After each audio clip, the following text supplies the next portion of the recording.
Yeehaw! It's time for the Texans Squad, sponsored by Gametime. Everything Houston Texans, every week. Bringing you the big hits, game-changing plays, and all the action straight from the Lone Star State. The way only the Locked On Podcast Network can. Saddle up and squad up. It's the Texans Squad show, starting now.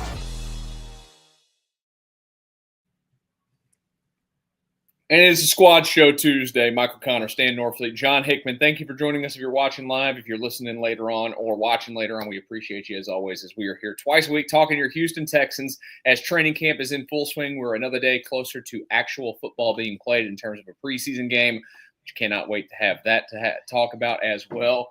We got a lot to get to today, guys, because the practice observations, they're going to be a-flowing. Mr. Stan Norfleet, you braved the heat today. We both braved the heat. My heat was a little bit it both sucked. But it was hot outside today. It was hot. And give us the lowdown on what training camp looked like on Tuesday, July the 29th for the Houston Texans. Well, I sat among the people today, which was not a usual situation for me as a formerly credentialed member of the media, but there was something to take away. I always like to hear the chatter from the true fan base, right? What are they saying? What are their concerns? Who are they in love with in terms of players for this upcoming 25 season? So shout out to Cal and Hannah McNair, who they have absolutely upgraded the fan experience over there in protecting from the sun, passing out hydration tools and the like. But wasn't like that, no two. Say that again? It wasn't like that, no two. I remember going to the first practice as a kid and thinking I was going to die. Yeah, I've been coming to training camps out there since 2003, and yeah, it has definitely upgraded. And the fans were excellent, sold out spot. All the corporations doing the activation, and we'll talk about who was in and who was out of practice. But looking at the local media coming out of that practice as a place to start, fellas, it sounds like the eyes from some of our colleagues in the media felt like the day was more balanced. It was the best offensive day I've heard of all the training camp practices. I also was fortunate to see it was the second day in pads. So the first day it can get a little out of control. People putting on pads for the first time. You ready to get some get back on some of those things guys have been showing off in practice. But today, I didn't see where the offense had a decided advantage against the defense. I'll get through kind of who stood out and who didn't. But the offense certainly got some plays in. But this defense, I'm going to be honest, like D'Amico is going to have to call the dogs off for this offense to get any work done. I mean, it is clear that this defense is light years ahead of that offense. And it's not one of those that just because the defense is the defense, it's not one of those just because Nick Caley is implementing an offense. Like, Nick Chubb looked like Joe Mixon from last year. From handoff, just bodies in his lap. They can't run the ball against this front.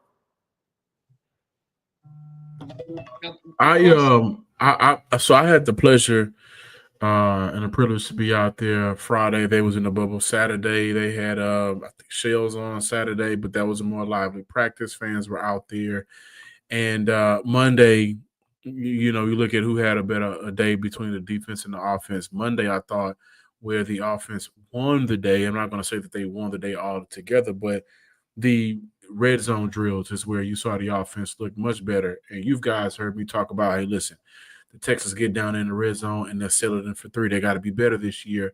And you see Jaden Higgins get involved. You see the tight end unit get involved. And so for me, when I look at through the first 6 days of training camp, has it been pretty? Absolutely not. You got Kalen Bullock flying all over the place.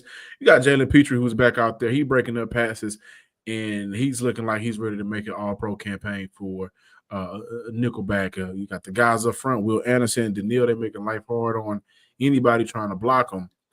What I do want to say, and this is my takeaway, I like to be optimistic, staying between the first few days of camp, man. I just see more involvement for the tight end unit. Kate Stover, who Nick Caserio praised, him being a different player compared to his rookie year. Yeah. Brevin Jordan back. just to see those, and Dalton Schultz, who has looked like Dalton Schultz. You're not going to get a 8, 9, 10. You're not going to get a 3, 4, 2. You're going to get right in the even keel middle with Dalton Schultz. But, hey, they're using him in the pass game and they're using him out there to block. So that's always a positive. But to see Cade Stover look more like a tight end, like fluidity-wise, his hips are way better. Footwork is better.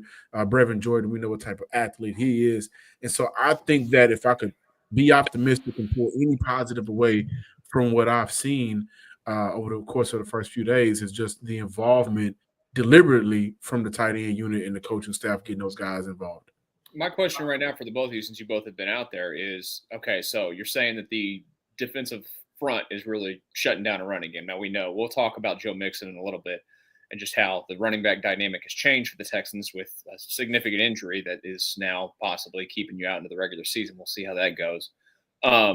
But is that more of it's early in camp? Is that more of this is a dominant defensive front? Is that more of they know the team that they're facing? How would you guys characterize that from going out there and seeing it in person? I think it is a little bit. So before I say what I'm about to say, the defensive front features Danielle Hunter, Will Anderson, Tim Settle.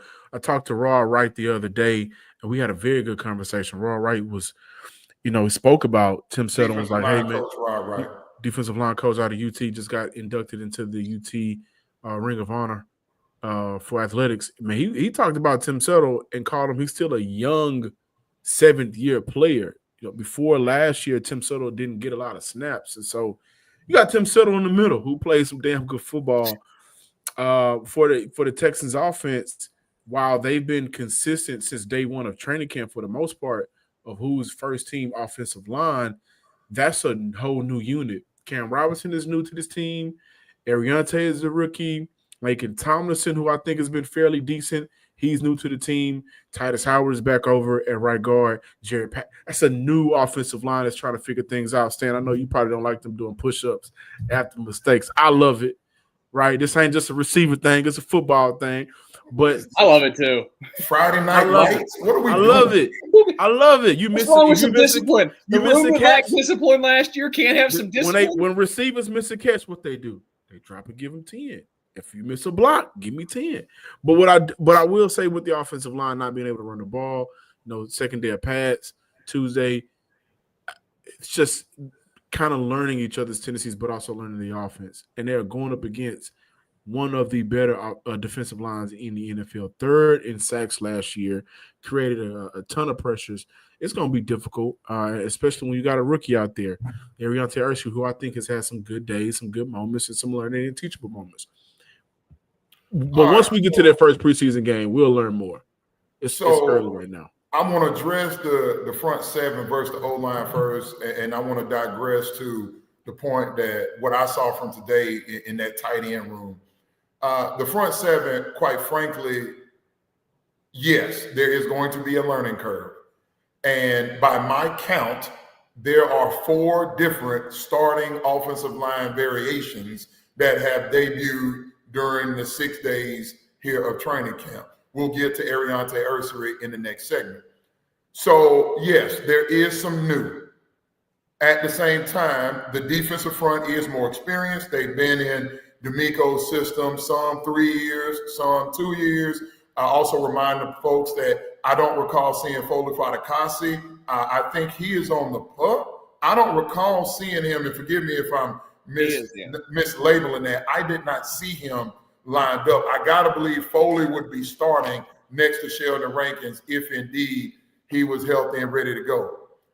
Foley is on the pup. Yeah. D'Amico, gotcha. Derek Barnett, Foley Fatukasi, Kirk Hinish, they are all on the pup. Okay. So that explains, the starting lineup standpoint, not discrediting what Rod Wright is saying about Tim Settle Jr., who looked good. And how about that? Rankin said that while he was in Cincinnati last year, he was dealing with meningitis and shingles simultaneously. Lost some 50 pounds. Almost 50 pounds. That's crazy, yeah. But he's now looking like himself again. And D'Amico said today on the flagship he was very happy to have him back at home. Yeah, Sheldon said he also told his agent, hey, get me to Houston. Speaks to the coaching here for D'Amico. Yeah, so sometimes we should stick with the rivers and streams we're used to. Glad to have Sheldon Rankins back. But no, this is about, look, and I'm trying to be optimistic here. And this offensive line is going to make it a challenge to do. Again, having conversation with season ticket holders and some of the fans in the stands today, I was about the 40, 45-yard line. So, had a pretty good sight line there. There is optimism for those that choose to see it. I think previous performance is the greatest indicator on what you're going to see moving forward. Laken Tomlinson is a vet in this league. Cam Robinson is a vet in this league. You talk about Ed Ingram when he rotates in with the twos is a vet in this league. Trent Brown, the right tackle, he is on pup at the moment. So that's that part. Again, I want to get into some other stuff when we get into the Ariante Ursery conversation. But those tight ends, Dalton Schultz, several balls today, able to haul in, knowing that there was going to be some contact. I've noticed that Nick Caley and what we can expect from this offense, several formations where the tight ends were flexed. Stover, I mentioned Dalton Schultz, and Brevin Jordan, who is moving. Brevin Jordan looks good. I don't know what he's done in the offseason coming back from that ACL. Brevin Jordan looks the part. I kept mentioning to the folks within earshot. Y'all hear that? That's what an NFL tight end should look like and move like. And my last thing before I come back to you guys, from a tight end standpoint, formations, catching the football, and also in the run game. So who was that? That was Ariante Ursery got himself in some trouble versus Daniil Hunter on a particular formation.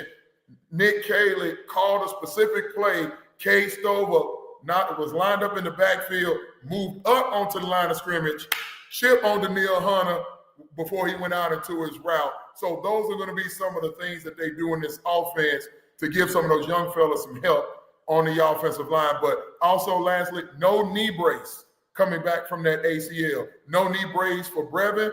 No knee brace, for Braxton Berrios. The guys coming back from ACL, no knee braces out there. That's an encouraging sign. Absolutely. That's a very encouraging sign. I can't get out of this first segment because we are going to talk about Ursery here in just a second, start the second segment. I can't get out of this segment because both of you have been there. And I'm sorry that I'm doing it this early in the show, but how's my boy Jaden Higgins look? You know what? I thought about you, MC. And I'll come to you, Hickman. Red zone killer. Let's go. Now, they didn't do a red zone period today. They did like Texas backed up, coming off the 1 yard line, or like kicking the ball off, taking the field on, the 30 or whatever it is now, so to speak. So Higgins showed up with a couple catches, one from CJ, one from Davis Mills. The body control is there. You see, and I'm glad I got a chance to get, my eyes on him. You see the athleticism, you see the frame, and you see the potential. Now, do I see a guy that's out there dominating? I do not. I see a developmental player that we hope can add to what this offense can be moving forward. I did not see Jalen Noel make many grabs today. I did see him in the kick return game flash a little bit. Now, the guys that I saw today that jumped off the field to me, and I'm not just making this up, Xavier Hutchinson looked good today. And by all accounts, Hutch made some real catches today. And John Mechie III. John Mechie, even on special teams, John Mechie looked good out there today. Had a bounce back day. I thought so Saturday I kind of noticed just his lackadaisical, movement. Had a few drops, been dealing with a few drops. Special teams, he was back there with special teams units, and he just didn't look enthused and look necessarily engaged. Monday, he started off with a couple drops, but then he ended off practice really good. Tuesday, today, I heard that John Mechie had a great day. He was good. Monday, Jalen Noel had a good day. Monday, Jaden Higgins had a good day. This is what I like about Jaden Higgins before we move on. Because he has the same size and, arm length, and it kind of matches in twins, Nico Collins.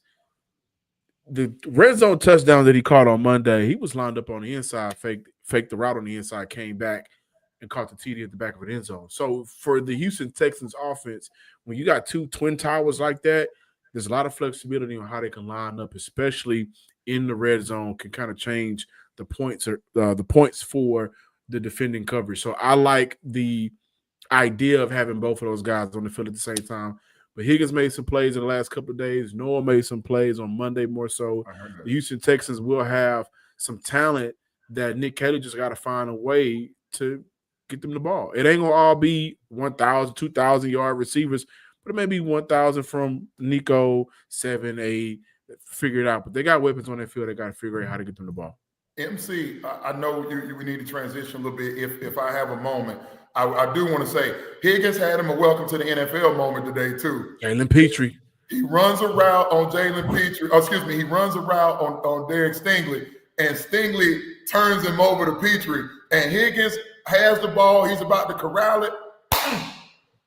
Petrie lays him down, and Higgins gets up like he had been hit by a Mack truck. It was one of those. And now, he didn't show any signs. He didn't grab his back. He didn't drop down on all fours and catch his breath. He kind of lingered back to the huddle. But it was one of those, and you saw Petrie. Petrie was like, this is what it is, my dude. You know, like, you out here with us. The Sharks, the blood is in the water. And I really love that part. And he's got to grow from that, right? Those guys on defense have to get these offensive players, these young guys, ready to go. And I suspect that they will. So Petrie missing the previous 3 days of camp. We don't know what the injury was or what the situation was. I can't speculate that it was an injury, but 5 was out there at that nickel spot flying around making plays.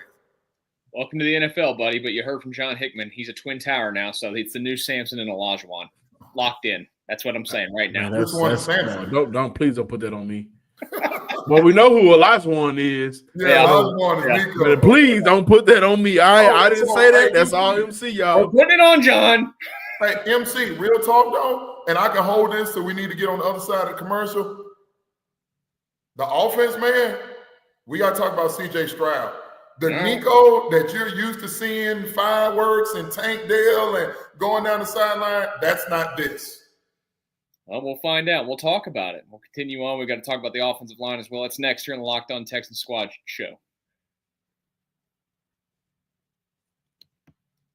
We've all been sitting around, of course, and logging on and early and waiting forever for concert tickets to go on sale, only to lose our spot for a show you've been dying to see. Live music should be about making memories, not dealing with the stress of ticket shopping. That's where Gametime comes in. Gametime makes getting tickets to concerts faster and easier than ever.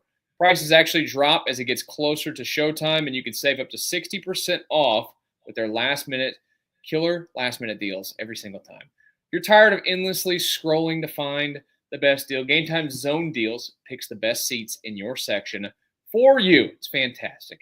And if you ever wonder what your seat actually looks like, get in there and look at the panoramic view. I don't know why anybody would go to a concert or a game and not look at their seats beforehand to see what the view looks like. Take the guesswork out of buying concert and show tickets with Gametime. Download the Gametime app, create an account, and use code LOCKEDONNFL for $20 off your first purchase. Terms apply. Again, create an account, redeem code LOCKEDONNFL for $20 off. Download the Gametime app today. Last minute tickets, lowest price guaranteed. Texan Squad show continues. I'm Michael Connor. That's Stan Norfleet and John Hickman talking your Houston Texans. This is full go in training camp, creeping closer to the preseason.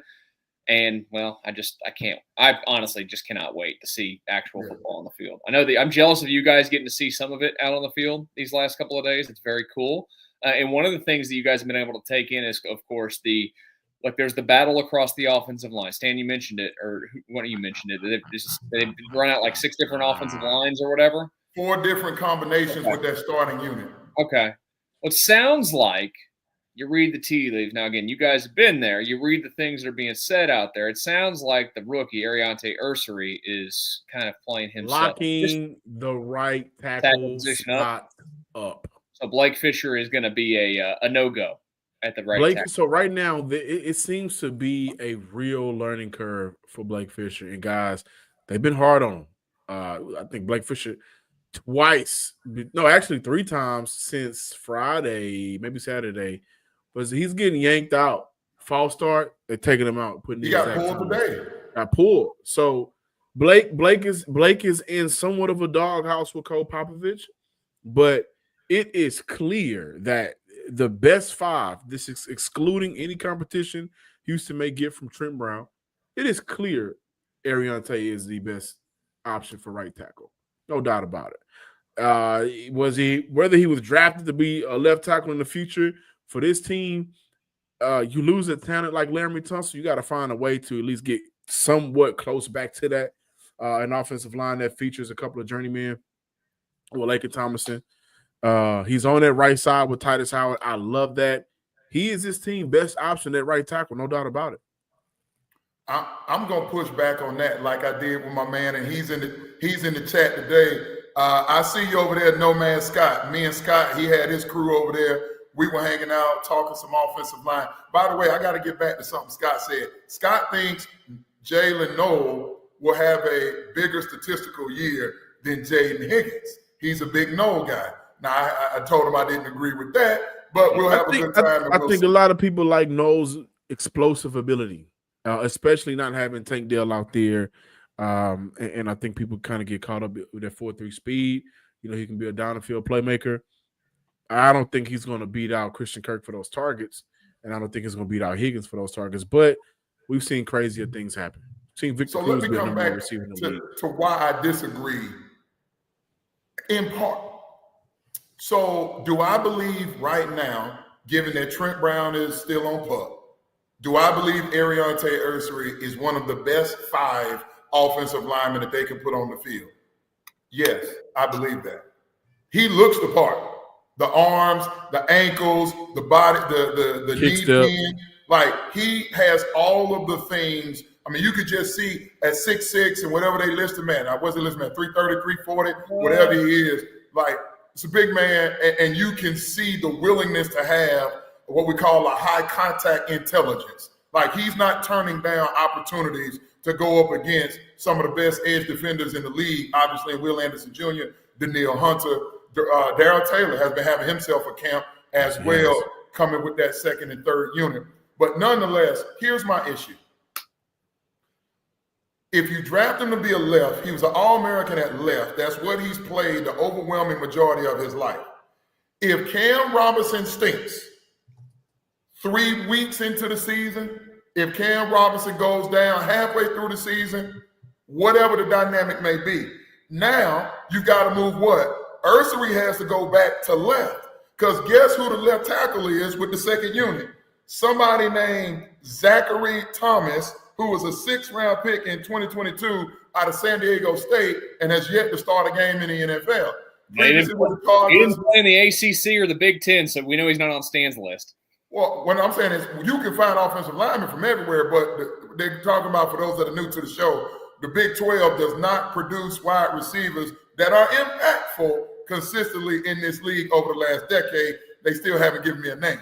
So if Cam Robinson is as bad as he's been, and let me remind the people, Cam Robinson was rated by Pro Football Focus one of the 5 worst offensive tackles in all of pro football last year, and he got traded from the Jaguars, who drafted and paid him, and sent him to Minnesota, who chose to send him packing as well.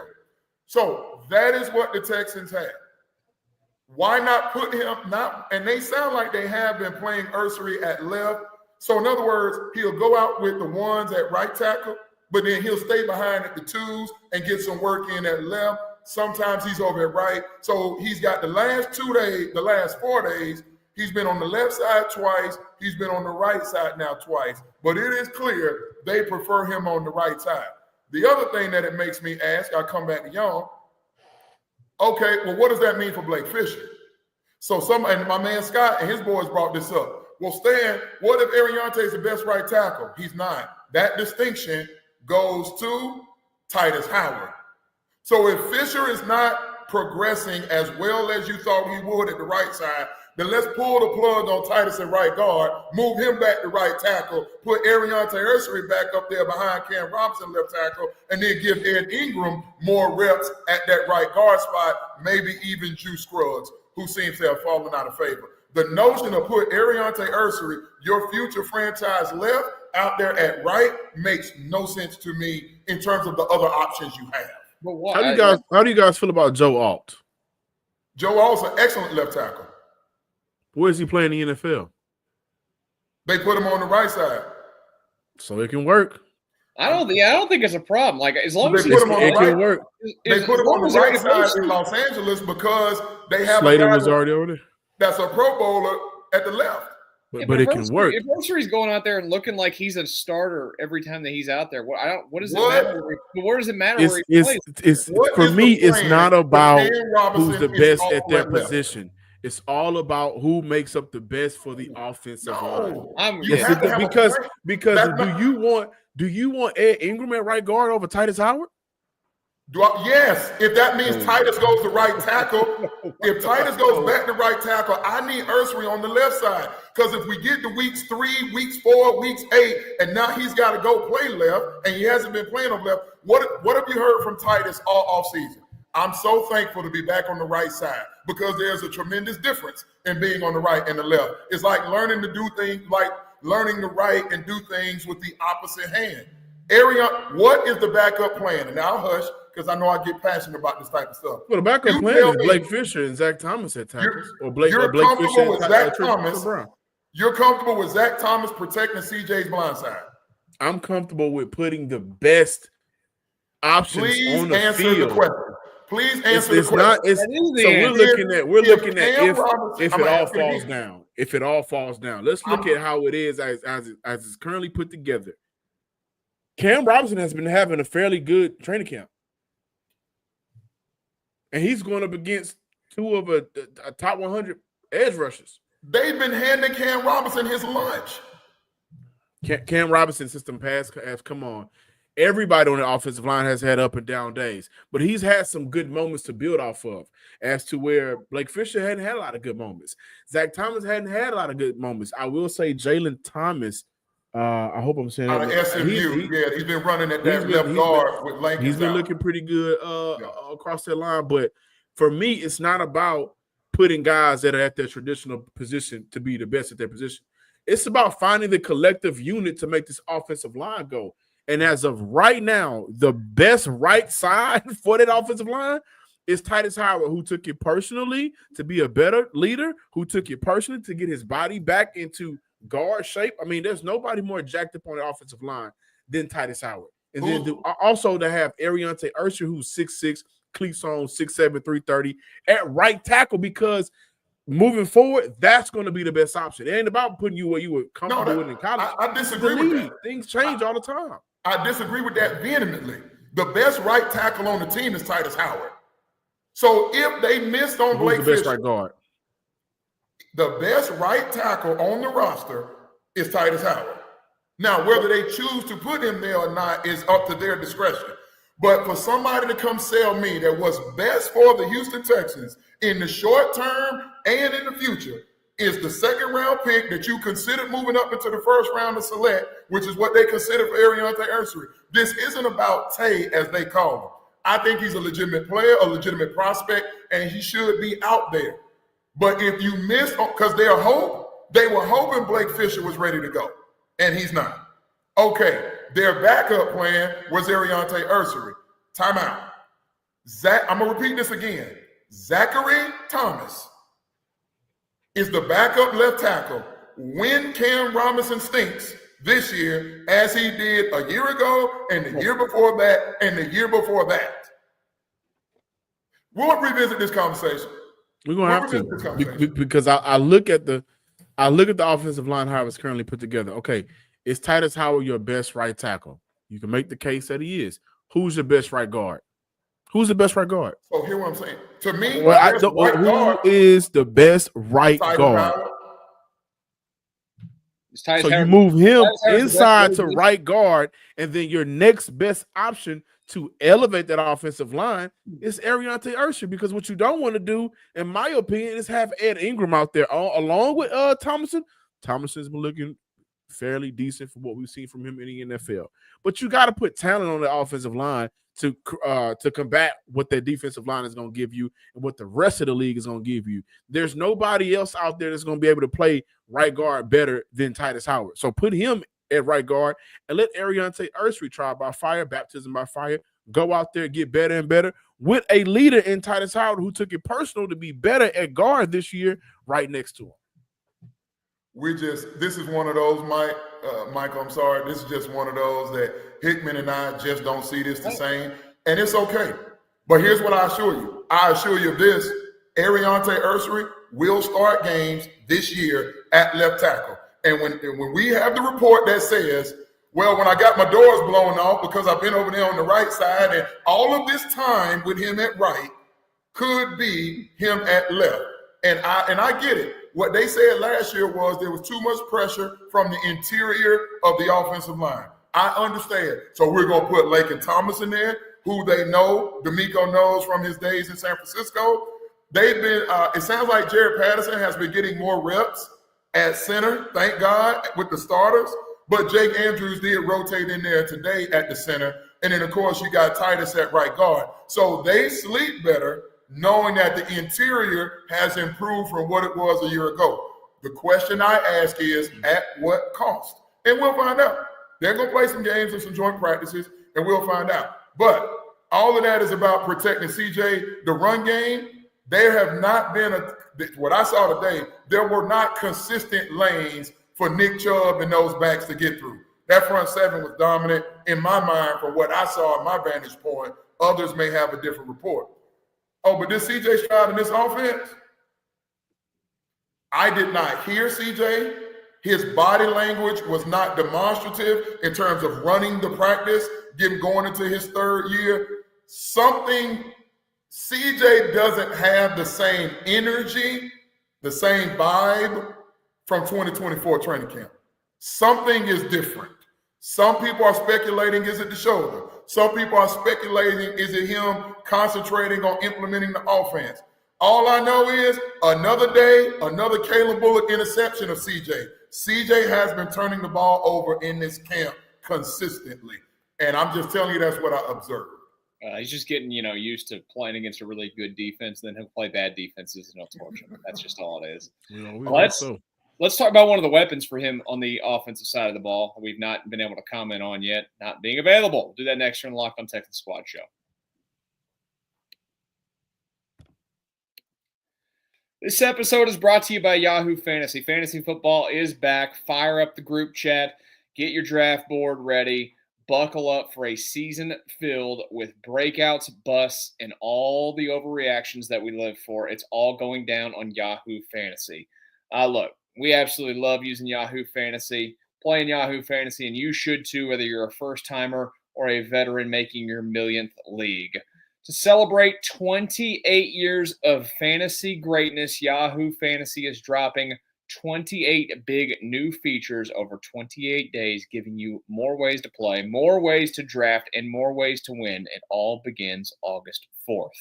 Stay tuned and get started by creating or joining a Yahoo Fantasy Football League at yahoofantasy.com/LockedOnNFL. That's yahoofantasy.com/LockedOnNFL. And let's make this fantasy season the best one yet. Our Texan Squad show continues. I'm Michael Connor. That's Stan Norfleet and John Hickman. They might not agree on everything, but what we can all agree on tonight is that the Texans might have a little bip of an issue in the backfield because it happened after we did our last show that it came out that sounds like Joe Mixon is going to be out basically all the preseason and then going to be reevaluated closer to the season with the ankle and foot issues that are going on with Joe Mixon. How concerning is this for you guys? I think to me this is very concerning. If he's getting the rest and he's going to be healthy and he plays all season, fine, whatever. You missed preseason, I don't care. But it's not a good thing for a team that's got, Nick Chubb is a player coming off of all the stuff that he's coming off of still. Woody Marks is a rookie. Dameon Pierce isn't available. Daria Gumbawale is he's a nice special teamer, but no Joe Mixon, I say problem. You guys? I'm at a 6 right now with it. Okay. I'm at a 6, Stan. I'm gonna let you kick it off, but I am at a 6. Okay, problem with it in terms of how it impacts the season, or problem with it in terms of training camp and the preseason? Season. I'm not worried about. Personally, for me, I'm not too worried about training camp preseason with Joe Mixon. Like, I know he's going to. Now, I know you're implementing a new system, correct? Like, maybe that's something you're concerned that's a part about. of it. That's a big part of the But six for me. I guess maybe I'm just putting the trust in a guy that's been a 1,000-yard back for years and years and years in the league that he'll be able to pick up on a system. Maybe I'm wrong, but that's just the faith I'm putting in him. So Joe Mixon hadn't had a preseason carry, was being reported since 2021. I have not done that homework. Joe Mixon did not participate in the preseason games last year, but he did practice during camp. Yes, there's the difference. OTAs, mandatory minute camp, and in training camp, he did have days that he did practice. This is different. Now, no preseason last year for Joe Mixon. Week 1 at Indianapolis, 30 carries, 159 yards, and a touchdown, AFC Offensive Player of the Week. Okay, that gives me some reason for encouragement. This one, and I saw Ian Rappaport was the first one that I saw with it. It was confirmed locally later by several folks, DJ Bieniemy, as well as my man Jonathan Alexander of the Houston Chronicle. So I would put my concern for the season. I will match John at about a 6, maybe hovering closer to 7. Because here's what you got to look at. It's not just this year in a vacuum, this camp, and the ankle and foot. He dealt with it last year. He dealt with it in the offseason, and he's going to have to get ramped up. He's going to have to get comfortable in this offense, though he likely has seen elements of it in a previous stop. He's going to have to get in football shape. He's going to have to get in sync with this offensive line, this new offense. So now you're talking about what? There's potential that Joe Mixon misses. They said they're going to reevaluate going into week 1. So there is potential that he could miss week 1. So now you start talking about games. I'm going to tell you, I care enough about this that I think, based on what I saw today and the Joe Mixon news, right now I'm going to bring my win total down from 11 wins to 10. Okay. So to your point of Joe Mixon being around, he was up there in Cincy with Zach Taylor. We know that Zach Taylor spent some time with the Rams and Sean McVay. Yeah. Similarities in terms of offense, and so though Nick Caley will more than likely deploy what we're going to consider a 2-system, New England days, LA days, it is important for us to state Joe Mixon's been around that version of an offense before. I'm at a 6 simply because, I kind of want to see Joe out there banking on Nick Chubb. Listen, Nick Chubb isn't going to be that leader in the room. And I say that though he is the vet in the room right now, Nick Chubb is trying to get himself together. It's a different type of leadership coming into a season where you already know I'm good. So now my job is to make sure everybody else is good compared to I am not good. Nick Chubb mentioned that even though he's kind of getting stuffed on some of those runs, he's still trying to burst through for an extra 10 yards just to get his body going. It's a little bit different with Joe Mixon. And he was also here last year. Nick Chubb wasn't. Joe Mixon knows some of these guys a little bit better. Nick Chubb doesn't. Tendencies are there for Joe. It isn't for Chubb. Now here's the optimism. No Dameon Pierce out there as well. That does open up the door for Woody Marks and Jawar Jordan to spend some time on the practice squad for Houston last year. And it also does give Houston an opportunity to see what they're working with right now. And they have about $12 million available in salary cap. Guys will become available throughout the league. Their last training camp preseason game, maybe they go out there and make a move to get themselves some assurance in the backfield. I think we'll learn a lot more about this entire team, especially some of those tier 2, tier 3 guys once we get after preseason 1. Did what D'Amico said about Joe Mixon change anything for y'all? I'll just read it for you real quick. Nothing's changed with Joe. Joe's still training in the background. I know we get reports about Joe, but nothing's changed. He's still working. Whenever it's time for Joe to be back, he'll be back. A lot of people want to report things about guys with injuries, but my thing is, are you really concerned about our guys, or are you just trying to get something out there that change anything for you guys? I think that D'Amico being a player, and I love the brother, I do. don't have a personal relationship, though I have spoken with him in private personally. That's D'Amico having a sensitive moment. It is not the job of the media to care about the players. It is the job of us in the media to report and or to give our opinion based on relative facts, data, and research. So D'Amico had a moment. I didn't like the comment. I understand that he is standing for his guy. And I don't know who he's talking to. Is he talking to Ian Rappaport? Is he talking to the local media? I don't know where he's aiming that at. It feels like Rappaport to me. Rappaport didn't say that the dude was going to be done for the year. The man just said, hey, they're going to reevaluate closer to week 1. So I do want to add some optimism. And who is it? Who is this over here in the comments? Ola Bosipo? Hey, man, chill out, bro. You don't even know me. Chill out. Well, Stan, you're not a coach. I could be. Maybe I like doing media better. It's wild to me. Oh, dude, he's talking about people like me. I tell you what, I'll put my football resume, all due respect to my brethren on this panel and others, I'll put my football resume up against anybody else in this city. We'll have that conversation another time. For right now, in what we're doing here, here's Joe Mixon not being back there changes the win total for this team, regardless of what Nick Chubb does. I personally have not seen anyone that can tell me, nor did I see today, any semblance of the old Nick Chubb. Now, some of that is offensive line. He might be learning a new system. Because in fairness, there was a few carries where I saw Nick Chubb before he can really get a head of steam. Yeah. Bam! Nick, I haven't seen that Nick Chubb. Here's where you might have something. There are going to be roster cuts. There are going to be moves that could be made. Now, I went and looked at the top 10 rushers from 2024 in terms of overall yardage. Kyron Williams, 5th-round pick up in LA Rams. Chuba Hubbard in Carolina, 4th-round pick. Aaron Jones Sr. in Minnesota came over from Green Bay.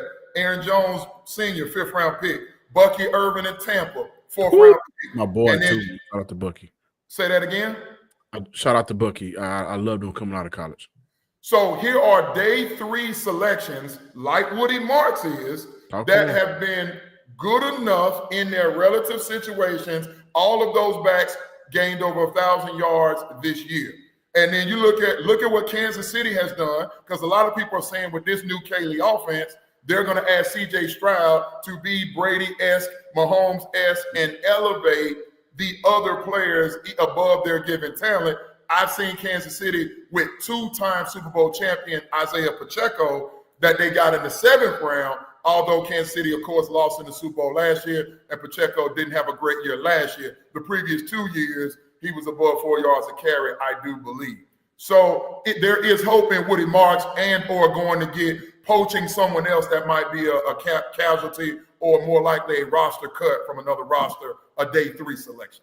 And here's the thing, guys. We get to the second half of we get to majority of first preseason game, second half, maybe second quarter of preseason game 2, preseason game 3. Man, I really want to see Houston give Jawar Jordan an opportunity. I'm not calling him an end-all be-all. I'm not saying he's going to be the savior at running back, but no Joe Mixon out there. He's the lead man.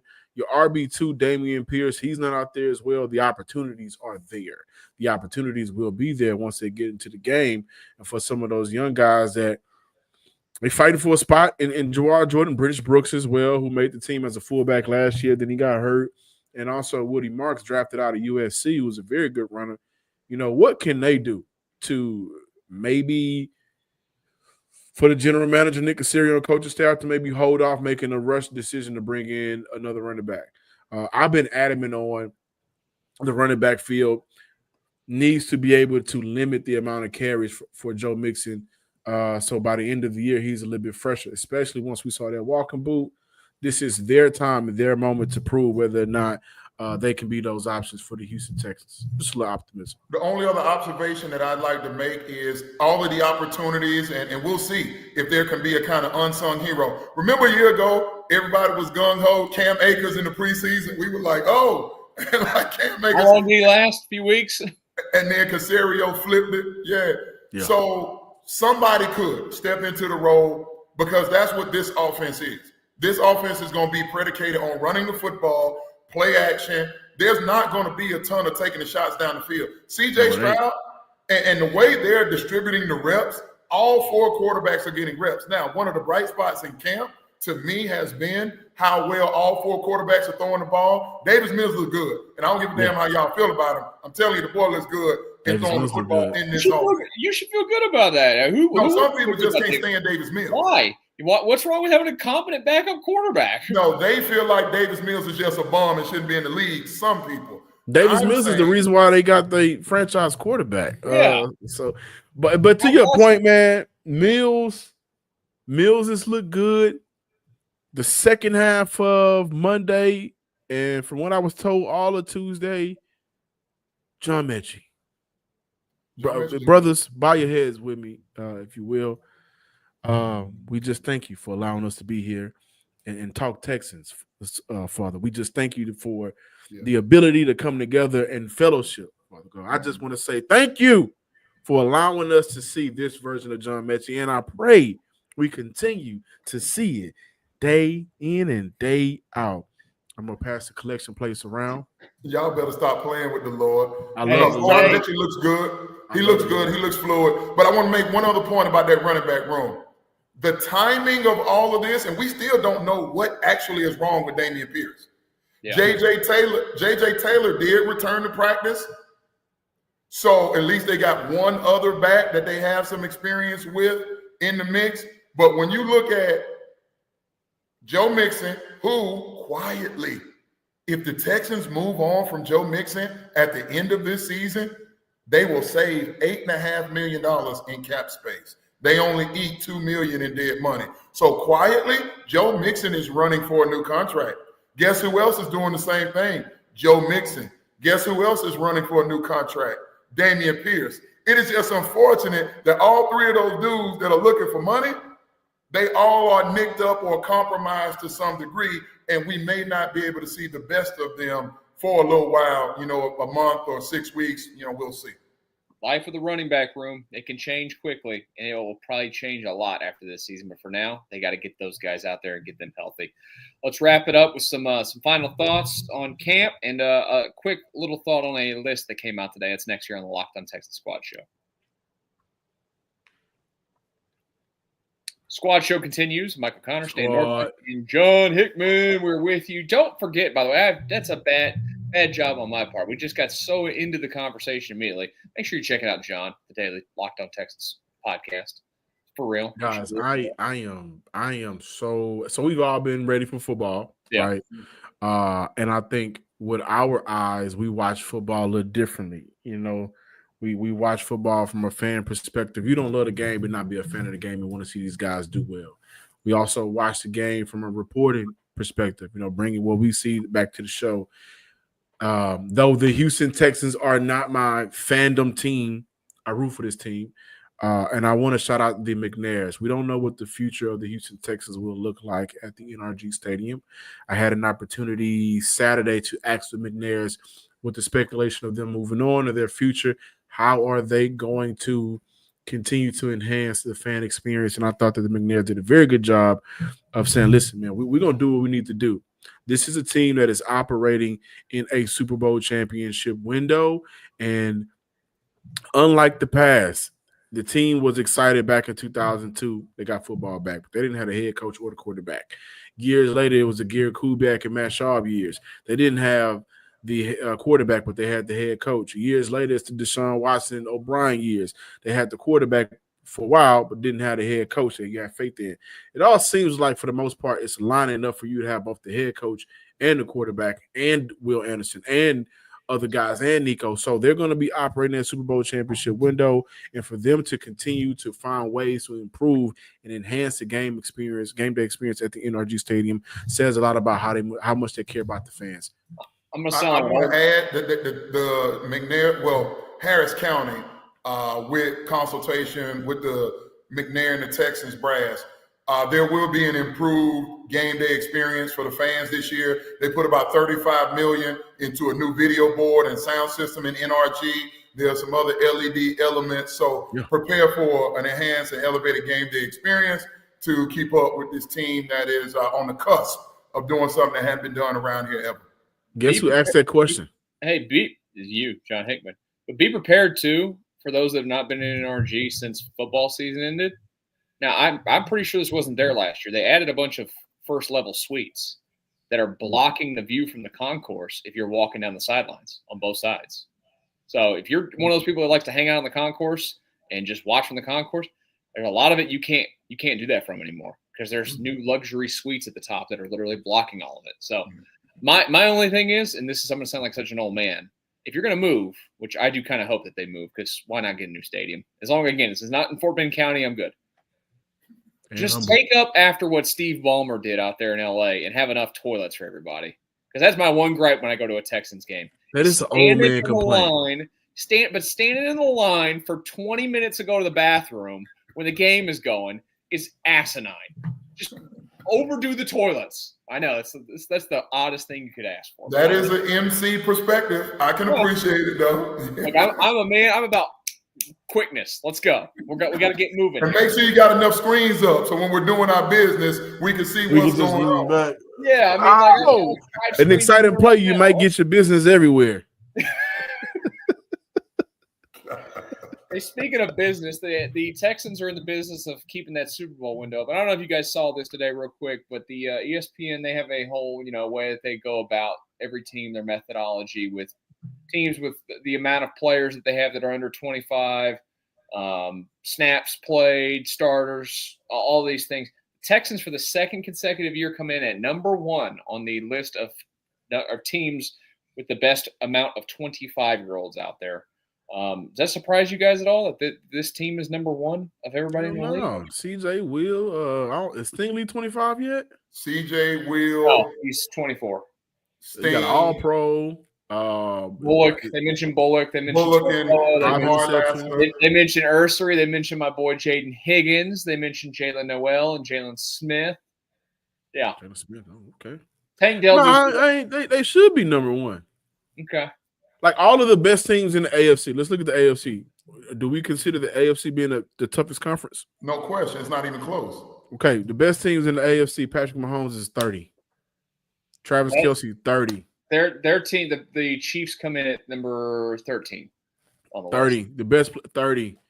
Baltimore Ravens, best player, my MVP candidate, my guy, Lamar. Jack, 30. Baltimore's 15. Derrick Henry, 40. He's not 40. Running back years, he's 72. Yeah. When you get to the Houston Texans, we consider them being on the cusp of being one of the better teams in the NFL. In the AFC. Yeah, your quarterback under 25. Your all-pro cornerback under 25. Nico Collins, I think he is right at 25. Oh, I was thinking about Nico. I think he's 26. 26. But we go back. Will Anderson under 25. Hawk and Locke. Both of those guys are under 25. Yeah. They're the youngest team in the best division, and in back-to-back years, 20 wins combined, 2 playoff wins. They should be number 1, no doubt about it. You say all this, you have this ranking in this list, and that's what I think why we get so hot and bothered about certain things with them, or we get into it about certain things, right? Because we see it. They have the youth on their side now. It all comes back to what? The quarterback elevating this year to a different level. Yeah. And you better not piss away this window of guys that are as young and as good as they are, right? The quarterback, again, for those that hadn't seen this show for the duration, and I'm not the only one that feels this way. Matter of fact, there's a former NFL quarterback in this city that shares this same sentiment. If those that have an issue with me, something is up with CJ Stroud. Don't know what's going. The energy, the vibe, the performance, the way they're scripting the plays. There's no way in hell CJ should be having 2 reps and then he's out the way, and then here comes Davis Mills for 2 reps and then he's out the way. No, you can't script practice like that unless you're trying to make sure that you don't exacerbate a pre-existing condition, or you're trying to monitor and prevent. Like, they're implementing a new deal. And I told you coming into this, 2 things that I thought I would see at training camp that I wanted to see. I wanted to see the defense absolutely mop the floor with their offense over there, as I thought they would. A little bit of tough love. If you can compete against us, you're still going to lose, but you'll be battle tested in terms of going out there facing some of the other defenses. And the other thing I wanted to see is I wanted to see C.J. Stroud take complete command of what's going on in the huddle, what's going on pre-snap, what's going – C.J., no. I know what the script says. Coach Haley, we got to stop this. Run that play back. I want to see C.J. be authoritative and controlling the tempo and the temperature of what's going on out there at practice, like I've seen other MVPs do. I was in Atlanta when Matt Ryan was doing it. I was in Charlotte when Cam was doing it. Excuse me. And I was in, not certainly an MVP, but certainly a really good player statistically, what Tony Romo was doing in Dallas. So, like, I wanted to see C.J. graduate to that. I have not heard or seen or read that has happened. Just something to keep our eyes on. I noticed something Friday in the bubble practice. And the bubble practice Friday was essentially a walkthrough. Mm-hmm. I noticed that he was extremely laid back, not necessarily as engaged. Now, this was my first day out there, sure. As I wanted to see, right? But granted, running outside, bubble, he was doing a lot of underhanded throws to guys as they were going through their periods. I just chalked it up to it's just one of those days. And then Saturday, I kind of noticed some more underhand throws, but he was kind of throwing a little bit more. So the shoulder concern. They got to be limited in the pitch count. That's got to be what it is. This is where I'm going to continue to be nonverbal on that. I'm going to just let everything play out. So I'm not going to necessarily say I have a problem with the throws and everything. But Stan, to your point, we talk about, and I've said it, they want him to be more like Brady, right? Now, granted, this is the beginning stages of learning that offense, and it's going to be difficult. Mm-hmm. But I wanted to see more of a no backup, run it again. And I haven't seen that yet.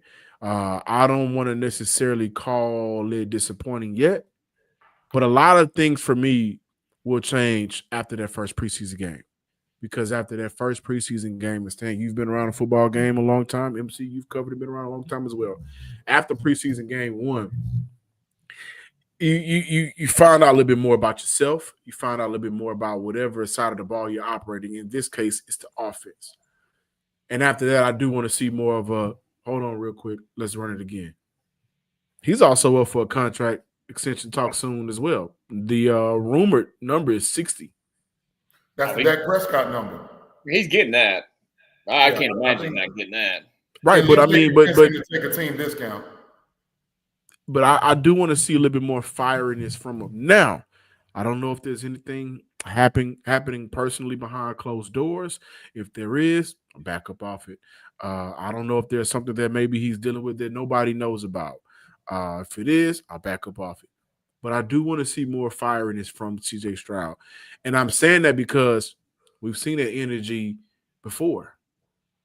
We've seen that swag before when he gets to flexing his shoulders. We've seen it before. Yeah.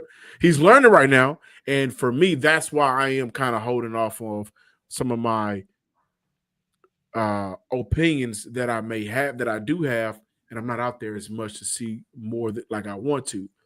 But the swag and the control cockiness isn't there right now. Yeah, go ahead, MC. I was gonna say, you guys got me worried now. Thanks. Well, no, listen. No, I don't want to say worried, man. The meter for me is gonna be cold until I get that first preseason game. Look, man, all we can do in the media is give the people what we see, what our research tells us, and what we hear from credible people. And, your experiences for those like myself that played a little bit, and certainly guys that played more. Like, that's all we can give you.